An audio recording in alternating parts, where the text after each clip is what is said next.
另外，要来关心的是，民进党立委蔡其昌做这党团的总调来参加讨论总统去到立法院国情报告的代志。不过，目前这调也是无共识，有风声讲是这国民党总调鲍坤基唔愿退让。也那蔡其昌伊是表示讲，其实对方呢只是提无共款的意见尔尔，也唔过伊甲韩国瑜是认为讲安尼做恐惊是会危险，所以希望大家搁再想看卖。 总统赖清德最近同意立法院长韩国瑜的邀请，要去国会做国情报告。二是韩院长主持调解协商，经过点半钟无共识，连工结果再讨论。协商的另外立委讲，主要是国民党的总调鲍坤基对形式真坚持，跟我们提出来说，他希望分段，比如说先5个委员发言，发言完之后，再请总统第2次发言。 然后再请5个委员发言，再请总统第3次发言、第4次发言这样的方式。那我跟韩院长共同的想法是，这个就是又进入那个违宪的状况。从在野党的角度，当然会希望发言机会多一些，这我觉得是蛮合理的。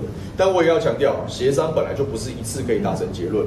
那择期再商量，就是希望大家回去冷静一下，思考一下，看看有没有3党能够 达成共识的这样的一个空间。各党委员的发言人数是不是以552或者是662进行？那也无当场答应。但是蔡其昌讲并无破局，会搁再沟通。因那国情报告的总时间，韩国瑜建议2点钟，中也和总统休困，引起大家讨论。2个小时内，而且总统66岁了，你考虑他射护线，1个小时让他休息，中间要休息10分钟啊。 韩式幽默，大家也都非常的熟悉。事实上，他是非常正向的，希望促成宪政史上第1次总统到国会的国情报告。除了表面的关心赖总统的射护线之外，其实要读出来的是韩院长的苦心。这都是其他的一些议题，化解总是我们朝野协商共同的想法。